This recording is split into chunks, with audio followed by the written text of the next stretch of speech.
All right, so for tie-dye, in order to first get started, because you're dealing with bleach, you gotta wear the gloves. So I've got my supplies sort of in front of me. I don't know, I keep getting random things on my table. I don't know how that happens.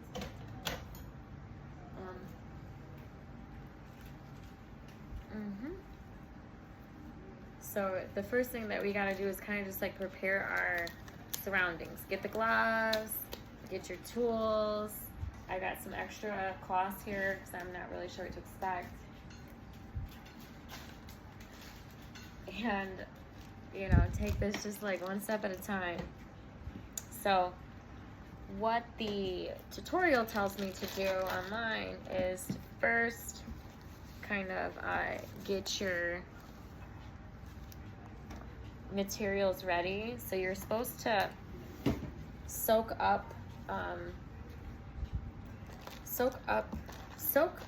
the clothing with water.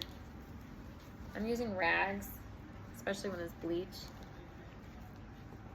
You might see my little helper behind us. So there's really, for me, there's no rhyme or reason. I'm just gonna make things fun and just kind of like squish them all together.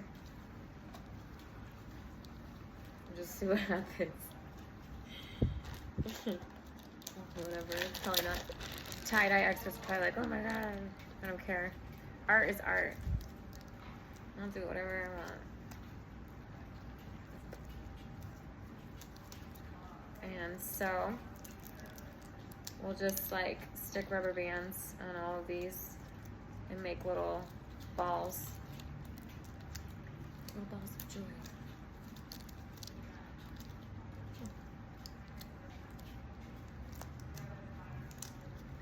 Nice. So that one looks like it's good to go. Oh. And I'm gonna do this for all of them that I have in here. So I've got the white ones that I want to make it with the blue tie-dye, and then I've got black that I want to make with white bleach. So it's gonna be different. I wonder if I should just like kind of experiment, just do one at a time and see what happens. But I guess I'm a risk taker, and seems fun to me to just kind of experiment. It's all about experimenting. So I've got different things here, this is like a techno shirt because I used to own a label. I used to have a techno label in Detroit and throw like dirty warehouse parties, block parties, open houses. I was such a vibe in Detroit that the mayor gave me the Citizen of the Year award, which is Spirit of Detroit, for all my contributions of community. So I know that where I'm going next is just another layer of that. And so I've got all of these like old techno clothing that have never been used. And so, and I've got like, believe it or not, this is actually for me. I wear kids' clothes because I'm so tiny. But mighty. It's just step one is to wrap everything in the rubber bands. There's, again, no like direction on style. I think Coco's given up. She's tired, but there's treats everywhere. I'm gonna try like, you know, this one a wrap, that one not a wrap. We'll see what happens. Go this one this way. I mean, there's like designs that you can do to make it like hippie looking, but I'm not gonna go there.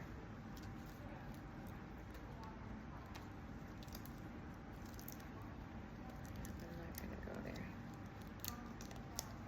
And so, just making it easy for me. How much more do we have left? Okay, we've got this one big hoodie left. So let's break it down.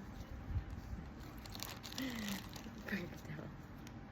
I've got 3 shirts and 2 crop sweaters as my testers. And I went to Michael's because it said, you know, they tell me like lowest sale of the season. And I got this container. It's gonna be my sink because I can't reach the sink. And that's gonna be like my, because I'm in a wheelchair. This apartment's not adaptable. Nothing here is accessible. So what I'm just gonna do is make the most of it, because that's what you do, is you make the most of it. It's like a lot of work.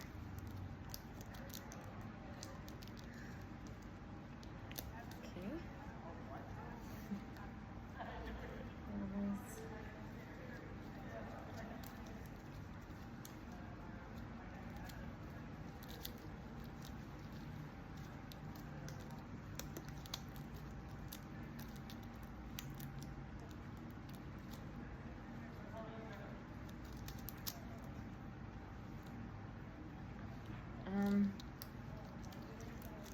Yeah, it's getting a little thick,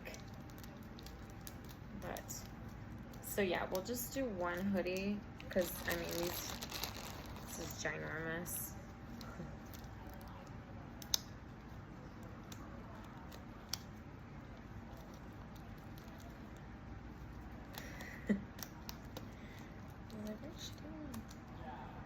Just trying to make it all kind of like somewhat look like a ball, because that's the idea, right? Is to get the patterns. Cool. And so what it says is to, what the internet tells me is to make sure that the clothes are a little damp. So I've got a little water bottle here. I might sprinkle on a little bit. And then once I start going on this, I'm not gonna like touch my clothes. Everything's just gonna go in the bucket. Cool. So I think I'm happy with these results. I'll show everyone what it looks like before. So we've got the large hoodie. We've got one of the tees, the crop top sweaters, and you know, these other little random balls. Okay, so that completes part 1. Now part 2, let's apply this bleach.